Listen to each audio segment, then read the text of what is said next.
Você, irmão Thales, eu poderia fazer um vídeo falando sobre os 7 sacramentos. E João Batista é uma boa dica de tema para eu falar. É um tema que eu quero falar bastante, né? Principalmente o tema de matrimônio, né? Que foi um tema que eu estudei bastante, matrimônio, dos 7 sacramentos, né? E Eucaristia, estudei bastante. Batismo também, estudei bastante. Então, qual foi o outro que eu estudei? O da penitência. A penitência foi um dos sacramentos que mais me impactou. Foi os 7 sacramentos. Até o nome da minha filha. Vem cá, Rebeca. Existe uma santa chamada Santa. O nome da minha filha, Santa Rebeca. Santa Rebeca, Santa Rárfica, né? Quando eu li a história dessa santa, né? Eu tava, poxa, o sacramento da penitência. Pode, Santa Rárfica. Então é o nome da santa, que me inspirou muito, me emocionou a história dela. Santa Rebeca. O nome dela? É. Poxa, meu nome é Rebeca. Pois é. Tá bom, tá liberado. O sacramento da penitência, rapaz, quando eu percebi que você tem o sacramento da penitência, quando eu era protestante, cara, o sofrimento, você vê o sofrimento, os protestantes odeiam o sofrimento, eles correm do sofrimento como o diabo foge da cruz. Católico não. Católico abraça o sofrimento e entrega a Deus como o seu sofrimento, ele configura a cruz de Cristo, como se tivesse configurado a cruz de Cristo. Você participar das dores de Cristo e você entregar a Deus pelas almas do purgatório, né, pela conversão dos pecadores. Eu tenho muita vontade de falar sobre os 7 sacramentos, só que eu queria fazer assim, bem organizado, né? O negócio é eu ter tempo para fazer organizado. Pode ser que eu grave uma hora aí, mas eu não quero fazer de improviso, não. Eu queria fazer bacana, João Batista. Mas eu quero muito mesmo, é um dos meus desejos. Tocou no assunto aqui, já me empolguei. Tem música. Tem uma ocasião, uma situação. Geralmente é quando acontece uma situação, alguém fala mal, por exemplo, eu queria falar sobre Nossa Senhora, a Arca da Aliança e a mulher do capítulo 12 de Apocalipse, né? Aí tá com tempo que eu quero falar sobre esse vídeo. Quando eu era protestante, eu já tinha feito uma pregação sobre isso. Antes de eu me tornar católico, nem queria ser católico. Aí, poxa, aí eu sempre, não, adiando porque eu queria fazer bem feito. Aí começaram a me instigar, um amigo meu protestante, que eu me zanguei. Então, eu vou fazer um vídeo aqui, refutando o que vocês estão dizendo aí. Aí eu até quase que eu faço um vídeo, mas não... É muita coisa. E eu só vou fazer de improviso mesmo. De improviso sai bom. Mas os 7 sacramentos eu quero fazer. Não quero fazer de improviso, não. Eu quero fazer bem feito. Tem que chegar um protestante aqui e me insultar para eu poder ficar zangado, para eu poder fazer. Igual o sacramento da confissão, né? Da penitência, confissão. Aí, porra. Jesus disse: aqueles que vocês perdoar os pecados serão perdoados, aqueles que vocês não perdoar não serão perdoados. Um texto da Escritura que prove que os padres podem perdoar os pecados. Então, isso aqui é extremamente fácil de provar, né? É só a gente ir em João capítulo 20, versículos 22 e 23. Se os protestantes pudessem, eles arrancariam esses versículos de suas Bíblias, né? Pena que não pode. Em que nosso Senhor Jesus Cristo estabelece ali o sacramento da confissão e perdão dos pecados e delegou esse sacramento aos seus sacerdotes, aos seus bispos, aos seus apóstolos. João 20, 22 e 23. Com isso soprou sobre eles: recebam o Espírito Santo. Se perdoarem os pecados de alguém, estarão perdoados. Se não perdoarem, não estarão perdoados. Então chora, protestante. Não está aqui, meu amigo, provado biblicamente. O Marcelo enviou para nós, para a gente sorrir, um vídeo de um pastor que supostamente refutava biblicamente o sacramento da confissão católica, né? Em que ele cita o episódio da cura de um paralítico, né? Em que nosso Senhor Jesus Cristo, antes de curar o paralítico, ele diz: os teus pecados estão perdoados, né? Então os fariseus e os mestres da lei disseram, né? Quem é que pode perdoar os pecados senão Deus, né? Então está em alguns evangelhos. E vou citar aqui o de Lucas 5, versículo 21. Os fariseus e os mestres da lei começaram a pensar: quem é este que blasfema? Quem pode perdoar pecados a não ser somente Deus? E ele diz: está vendo? Os fariseus e os mestres da lei estão certos. Só quem pode perdoar pecados é Deus. Então, os padres, os sacerdotes não podem perdoar pecados. Mas se o próprio nosso Senhor Jesus Cristo, que é Deus, disse aos seus apóstolos: aqueles a quem vocês perdoarem os pecados serão perdoados. Aqueles a quem vocês não perdoarem os pecados não serão perdoados. E a observação do Marcelo Vergotti acerca do pronunciamento desse pastor foi: o cara preferiu ficar do lado dos fariseus do que do lado de Jesus, pô. Do lado dos fariseus contra Jesus. Poxa! Então você vê aí a tremenda malícia e imbecilidade desses pastores protestantes, né? Os caras dizem, não, na Eucaristia Jesus tem uma presença espiritual. Espiritual é simbólica. Pois aí não faz sentido. Ele disse, isto é o meu corpo, né? Aí eu digo, rapaz, eu lembro que eu estudando Aristóteles e o negócio da transubstanciação, eu fui ver, né? Na época era estudando Aristóteles, o que é a substância, né? Mas, rapaz, isso aqui faz muito sentido, cara. Faz muito sentido isso aqui. Na consubstanciação é maluquice. E essas outras teorias absurdas. Tem até um vídeo meu falando sobre isso aí, né? Quando eu gravei o vídeo, por que deixei de ser protestante? Então, um dos principais motivos era a crença na transubstanciação, né? Então, quando eu gravei o vídeo, vieram alguns supostos teólogos, né, conversar comigo e defendendo a consubstanciação, outros defendendo a presença unicamente espiritual do Cristo na Eucaristia, e outros até, que a grande maioria, a presença unicamente simbólica do Cristo na Eucaristia. Então, uns que defendiam a consubstanciação, eu perguntei, sim, e o que é uma substância? Não sabiam responder. Como é que você quer combater a transubstanciação e defender a consubstanciação se você não sabe o que é uma substância, meu filho? Então, é tudo tiro no escuro, eles não sabem do que estão falando. Substância é aquilo que está por baixo dos acidentes e das qualidades. Você não vê uma substância. Todos nós somos uma substância. Eu sou uma substância individual, esse celular é uma substância individual, né? Cada livro desse é uma substância. Então, mas eu não consigo ver essa substância, porque ela está por baixo, ela está escondida por baixo de um negócio chamado acidentes e qualidades. Você consegue ver a minha pele aqui, né? Mas por baixo do meu corpo, por baixo dessa pele, né? Por baixo desses ossos aqui, existe algo que é permanente. Então isso é a minha substância, aquilo que está por baixo que não muda. Então, por exemplo, eu quando era bebê, né? Eu fui mudando, fui crescendo, depois fui envelhecendo, né? Eu estou criando rugas aqui. Eu fui mudando com o tempo, mas a minha substância, o meu eu em si não mudou, né? Então nós vamos ver alguns exemplos de mudança de substância. Por exemplo, quando Jesus transformou água em vinho, água é uma substância, né? Mas quando Jesus transformou aquela água em vinho, ocorreu uma transubstanciação, ou seja, uma transformação de uma substância em outra, certo? Então a gente vai ver algo parecido aí na Eucaristia.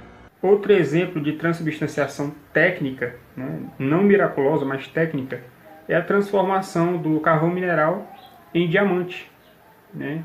O carvão mineral, quando eu submeto a altíssima temperatura e baixíssima pressão, ele se transforma em diamante. Então são duas substâncias completamente diferentes.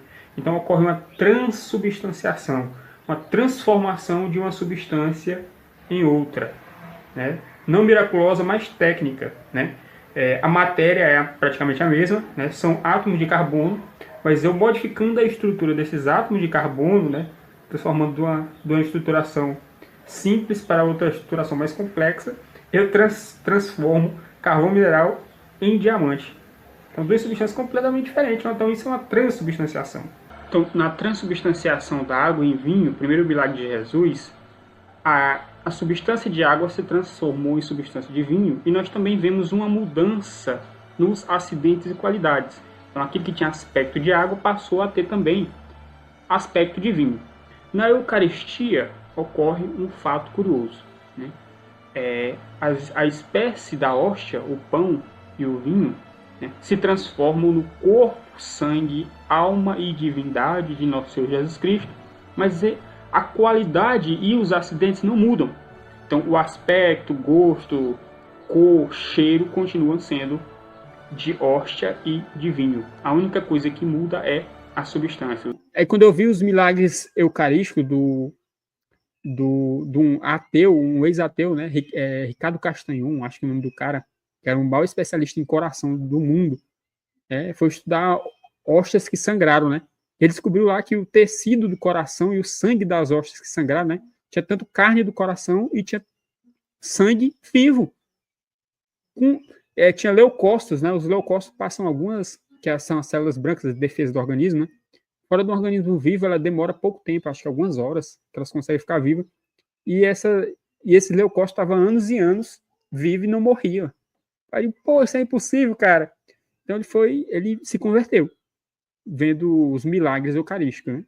Então são muitos sinais. O sacramento da crisma, onde somos ungidos com óleo para recebermos a força do Espírito Santo.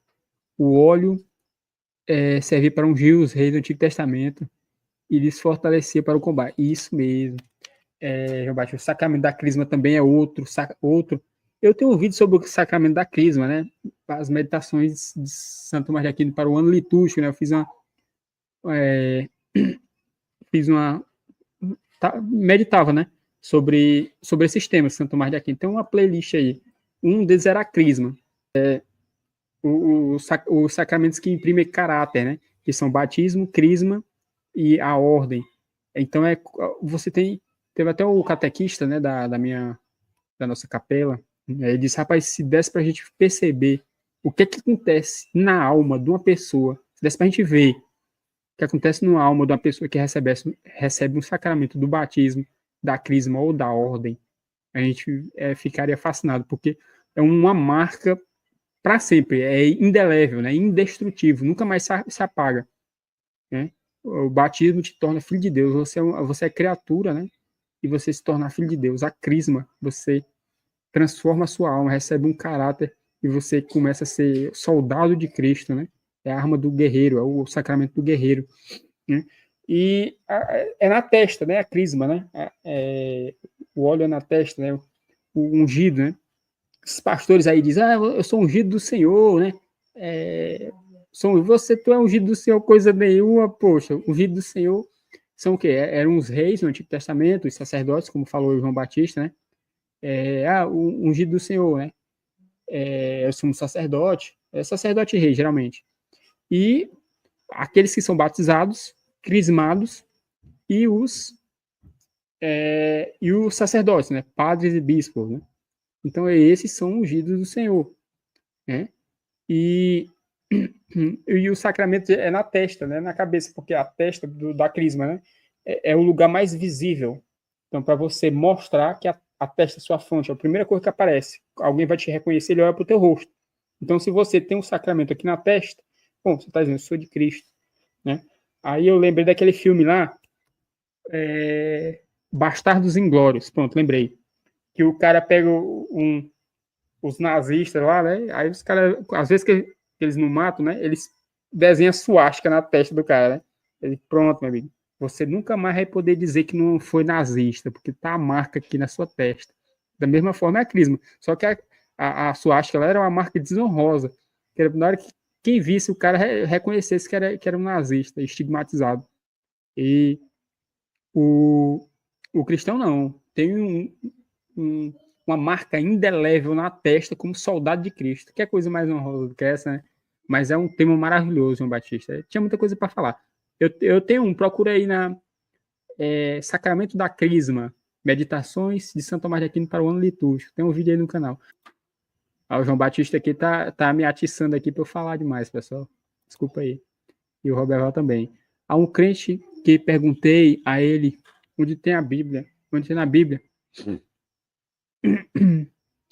que o indivíduo se autoproclamar pastor e só aparece de novo perda paciente das minhas ovelhas. Aí tem os caras dizem, não, nós somos... Tem muita igreja protestante que diz, né? Eu sou católico, apostólico, cristão. O contrário dos católicos apostólicos romanos, né? Porque nós não obedecemos a Roma. Tu é apostólico de onde, cara? Apostólico somos nós, porque nós temos um negócio chamado sucessão apostólica. Cada padre aí que você conhece, pode ser um padre bom, um padre ruim, pode ser até o padre mais canalha, mais nojento, mais abjeto que você puder imaginar, mas ele pode bater no peito e dizer: eu sou um sucessor dos apóstolos. Se você for escavar e aí for rastrear a minha origem, né? Não, foi um bispo que me ordenou, e esse bispo foi ordenado por outro bispo, por outro bispo, por outro bispo, por outro bispo, vai bater nos 12 apóstolos. Então tem uma linha que não quebra, uma linha de sucessão que não quebra até os padres e bispos atuais. Então isso aí chama sucessão apostólica, né?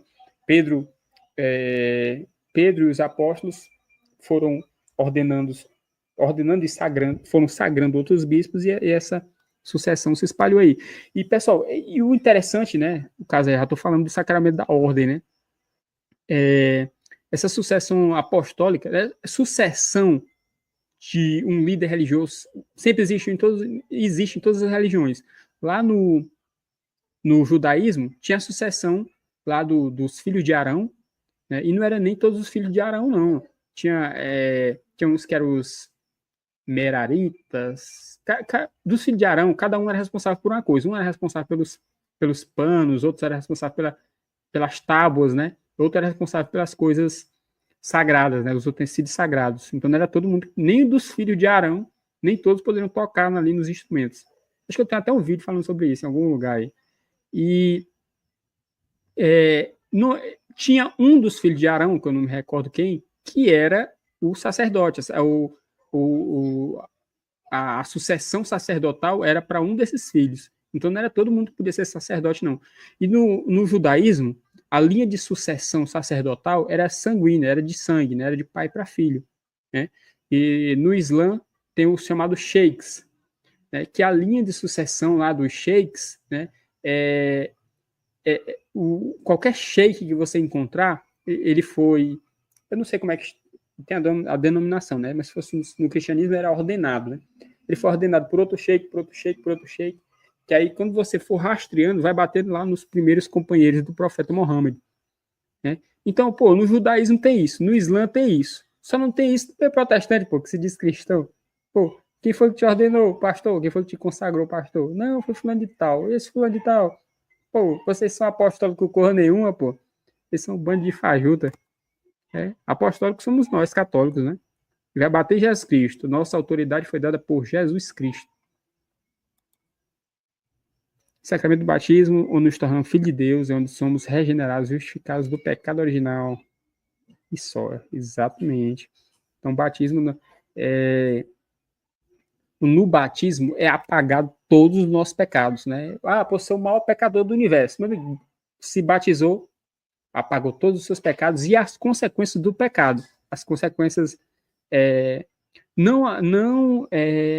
as consequências de, por exemplo, das nossas concupiscências, né? A nossa tendência ao pecado, isso permanece. Mas o nosso pecado, todos os pecados e o pecado original e todas as penas, se eu for batizado e morrer imediatamente após o batismo, eu vou para o céu. Se eu não pecar depois, se não pecar depois, eu vou para o céu.